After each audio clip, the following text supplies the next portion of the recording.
Hello everybody, it is the me, Game Penguin 21, and today, well, we have a bunch of little things from across the internet that is just general saltiness from various aspects of the gaming community.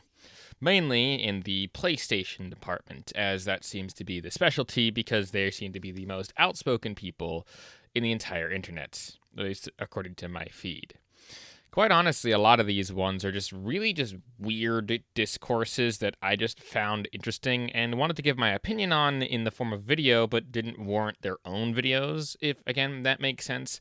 I've done this a number of times on the channel where I just take a bunch of random Twitter stories and just kind of put them together to see what happens. Now, of course, this is probably going to be taking the place of a different video that was supposed to be today, but if not, don't really worry about it. Some of the videos get pushed around in a very weird amount of ways, depending on what happens. But there was a lot of news this week, and I did want to cover at least some of that news this week. But we're going to start off with some of the more saltier replies to some of these smaller, interesting stories that are across the internet. Starting first off with Oliver Draco. Now, Oliver Draco says the most disingenuous trends in gaming is when people pretend upfront costs for high-end gaming PCs aren't expensive. To which I say, looking at that, I mean, in some cases, yes, in other cases, no. I mean, at the very least, the amount that you spend on that one graphics card, you can set aside to get a lower-end PC, but still high to mid-tier, enough to, completely and utterly fucking destroy everything that has to do with the consoles. I always find it funny how a lot of the console guys look at some of the highest of high-end gaming PCs and the highest of high-end newest technologies that exist, then just say, yeah, this is what a lot of people say when we spend at least $3K on this. One of the things I will also say on this is that the RTX 4090 is probably, again, the most expensive card in a while, but it will eventually go down in price, just probably not soon enough. But also, I find it interesting that they, again, use one of, if not the most expensive parts of any gaming computer or any gaming PC, and that being the graphics card. Usually the graphics card tends to be the most expensive because it tends to do a lot of the mostly heavy lifting stuff. Just kind of wanted to point that out in that context in case people didn't understand completely. What I will also like to see here is that you can also get it for around $89.99, $88.99 a month, So at the very least, you can pay it off in loans and stuff eventually, so you don't have to pay the whole amount up front, whereas with the console, you kind of do. And again, you can swap this part out and put it into other computers and stuff, so yeah, a very interesting one here. Then we also have Jay here with a very interesting and very strange trend. Now, this strange trend is that they will release a bunch of these games. There was also a graphic, which I'll get into in a little bit here. But the trend is that for things such as Demon's Souls, God of War Ragnarok, and Spider-Man 2, they don't want to get a game just for that one. They don't want to get a PS5 just for that one game. And all of the ones at the bottom here, like, oh yeah, all these are games that we don't want to get a plastic box for PlayStation 5. It's like, yeah, that's kind of the point. And listing them off all in one consecutive amounts of, like, all of these games have come out on PlayStation 5 and are quote-unquote exclusive, despite the fact that I'm fairly certain everyone knows now that they are eventually going to come to PC, which, to be quite honest, I'm fine with. I'm going to go through a couple of interesting games. I recently just bought and downloaded Squirrel with a Gun, so that's going to be fun. But yeah, overall, these are games that, number one, I'm not that interested in. Number two, require things that I don't want to do on my PC. And number three, aren't on my platform, so I don't necessarily care about them. So yeah, I'm not going to go out to get a PS5 just so I can play some games that I don't necessarily care about. So yeah. A couple of the highlighted responses that I did actually want to talk about is that the one person here called James basically says PlayStation could literally have a showcase with Ghost of Tsushima 2 and new Naughty Dog game, and they will still say it's not worth getting a PS5. Lol. With Jay responding with, yeah, that's just facts. They're only hurting themselves. yes, we're hurting ourselves because we don't want to pay an entirely separate platform to get an entirely different game that could easily run on our platform, but is just over on their platform because of money. I mean, again, it's one of those things where it's just not worth it to get an entire separate platform just to get some games on them that, again, those games we don't necessarily care about. Which someone else basically says that basically a PC is king, saying got a PC for those games, still no need for a console. With Jay saying you like waiting, I don't. With, again, the games that he listed off being in this graphic here by good old Retro, who we haven't seen on the channel in a bit, but where he posted up this whole thing, where he basically says that all of these games are coming to PC eventually. Demon's Souls, I don't know if they were announced, but they were definitely looking into it. Astro Bot was definitely at least hinted at and rumored to maybe be coming to PC, though unsure and unconfirmed. But most of the other ones do seem to be the ones that are on PC. And again, you might look at this graphic and be like, what do you mean some of these are already on PC? I mean, just to go through them, because some people may or may not be able to see. God of War Ragnarok is coming to PC. Final Fantasy Rebirth, I think, is also on PC. There was Demon's again, you can I guess, look through it. They also put in Helldivers 2, which launched day and date on PC, which I find very fucking hilarious. So, yeah. Basically, I do also want to reiterate what Ichio Gen 2020 here. I think I fucked up that name so hard. That a trend with the PlayStation guys is that whenever a PC port gets announced, the PlayStation fanboys are like, what's the point of the PS5? Sony is devaluing the console. They don't buy our games. We play it first. Enjoy our sloppy seconds. PC gamers don't deserve it. Which, again, I like how we're the ones that are the more complaining people, and we are just saying, hey, we don't really care for a lot of these games. Yet, when they come over to us, because they're getting ported and you can still buy them on the other platforms, yeah, kind of funny. Next up here, we have Nib saying, oh dear, so Xbox turned down exclusivity on a bunch of different games. Basically admitted by Mr. good old Phil Spencer here. I don't really have much to say on this, more of just the fact that I was going to play a clip here, but realizing that it's around like 2 minutes and I don't have a lot of time here, and there are other things that I want to talk about. Yeah. This is one of those ones where, it just kind of made it really interesting for the week. And I did want to throw a couple of interesting other news stories in there, where someone by the name of Obey Zepser basically put in the Black Ops 6 movement is perfect, with a class at the end for Black Ops 6. And this clip I probably will put into this and might just either put in the actual clip over me just talking about it, or at the very least I'm going to stop the recording for a bit and then play the clip. But all you really need to know is that this is the same cracked out movement that you've seen in every Call of Duty, and this is one of the reasons why I've stopped playing Call of Duty. So, yeah. Moving on, going on to some updates on some interesting games that I may or may not have talked about, with Learning the Law here saying the only reason Star Wars Outlaws doesn't go below a 7 on Metacritic score is because IGN essentially released 400 reviews that count towards the system score. How is that even legal? Lamau, where this basically just goes over IGN's different entire worldwide branches and whatever, so who cares? But I do find it funny just how badly Star Wars Outlaws has been dogpiled on, especially by at least some of the general gaming community. If you kind of look at those scores there, because 4.7 ain't the greatest.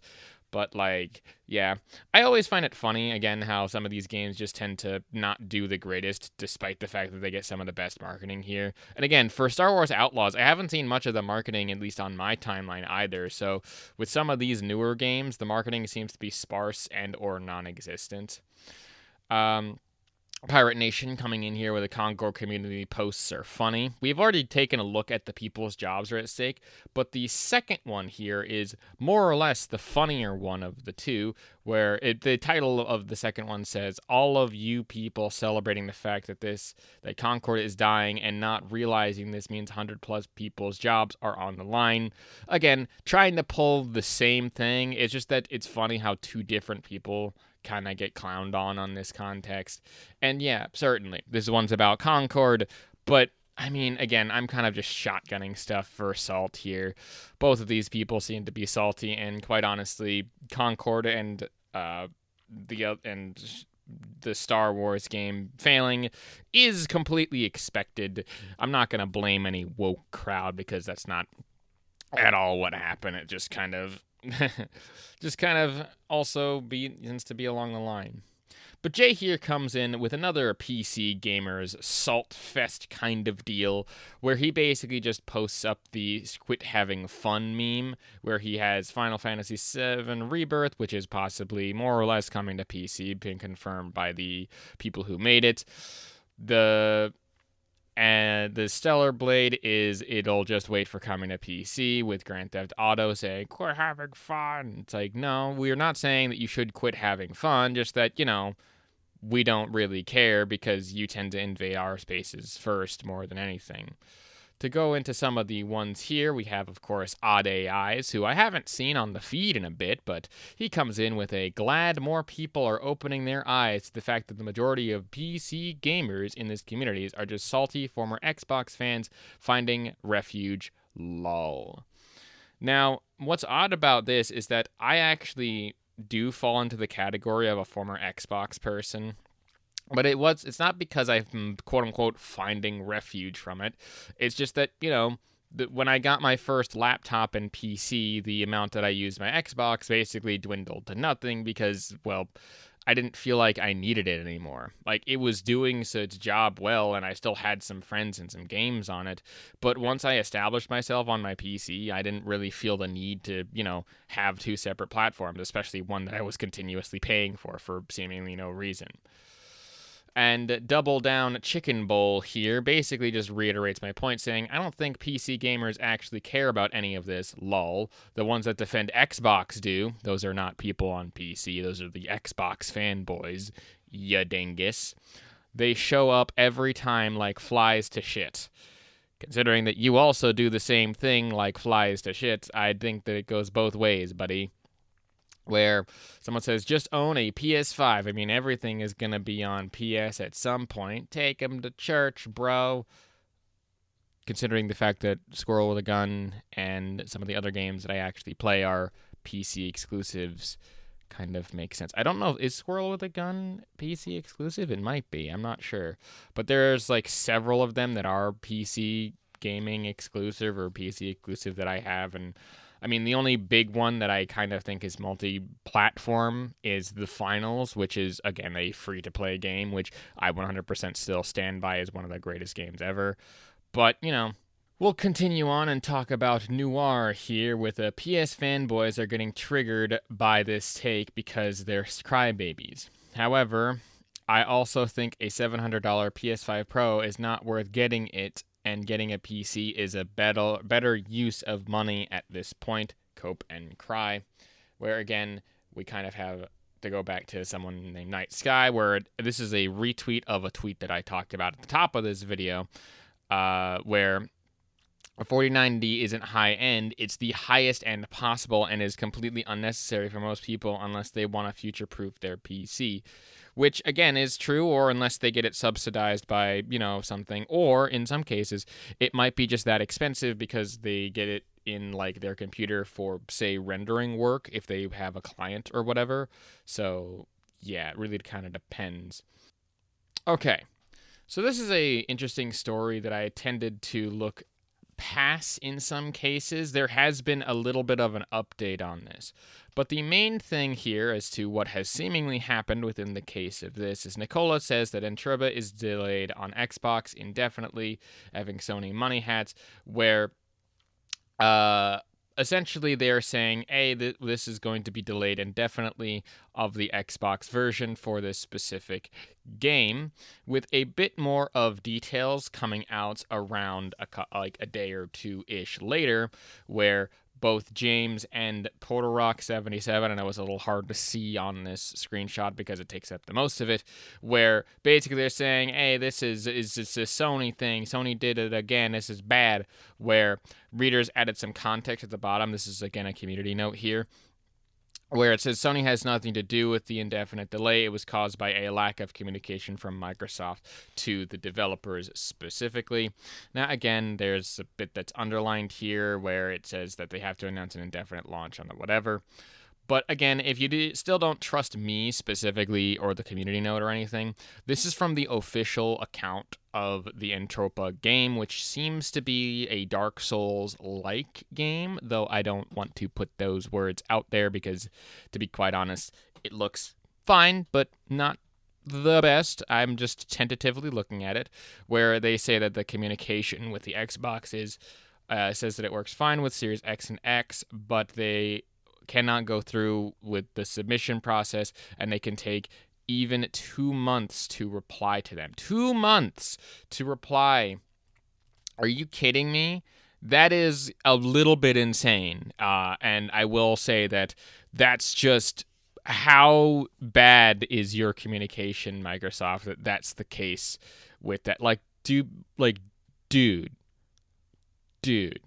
So, another interesting little tidbit here is the Red Dragon coming in saying, after decades of blaming PlayStation for all their woes and claiming Phil was the savior of Xbox, the truth is revealed. I've made some of the worst gaming choice decisions, says Xbox boss Phil Spencer, as he reveals he passed on huge games like Destiny and Guitar Hero.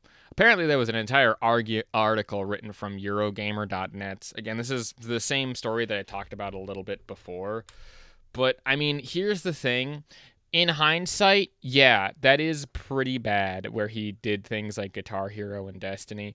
But the clip that was linked basically said, hey, they came to us with these general ideas that we didn't know would work, so we decided to pass on them at the time, which in hindsight we didn't know. But here's my counter argument to that. Yahoo passed up buying Google twice. Like, Amazon was passed up by, I think, several people and thought going to be failing. Blockbuster decided to, not buy Netflix, even though they had the opportunity to, at least once or twice in the lifespan, and they just completely fucking didn't. Those business decisions that basically you look back in hindsight and say, hey, yeah, we did a bad here, that just happens. So the Xbox is no special. It's not a specialty case where it's like, oh yeah, they should have bought all these games because they became super popular. Are you kidding me? And finally, to make an interesting, happy ending to all of this, anyone else notice that Hellblade 2 trashing, but stopped the moment Concord came out? At least the meta was solid 81-62, where Hellblade 2 has 83 players within the last 40 within that thing, and this one has Concord has 120 players within the 24-hour peak. But here is one of the more interesting things with both of these games. Now, while yes, Hellblade 2 wasn't the greatest of video games, and same thing with Concord, what's really funny is the all-time player peak, where while Hellblade 2 didn't have great numbers going into today, whenever this was taken, it did have a all-time player peak higher than Concord, which, again, I just wanted to kind of point that out because I think it's funny. But, whatever. So, at the end of the day, a lot of people are dumb, a lot of people are stupid, and there was a lot more things that I wanted to talk about, but I ended up cutting them out because, quite honestly, there really wasn't anything else that was needed to be said here. If you like any of this video, or you want to see me make more concise content or something like that, I guess, go down and hit that subscribe button and hit that like button so I get pushed through the algorithm. Yeah, you can tell I'm kind of done, and I'm also very fucking tired because I have gotten no sleep at the time of doing this video. So, yeah. But overall, that's basically your gaming news with a side of me being a sarcastic bitch. If you like what it is that I do, want to support me in any other way, shape, or form, links down to everything in the description below. I do have a Ko-fi, I do have a Patreon, I do have ways that you can don't give me money. It's totally not necessary. A like and subscribe is more than enough, and your viewership is always appreciated, no matter what. I also like to respond to comments, so yeah. But with that being said, my name is GamePenguin21. This has been me ranting into a microphone about this week's gaming, whatever the fuck happened, and a peace. Off. Hey man.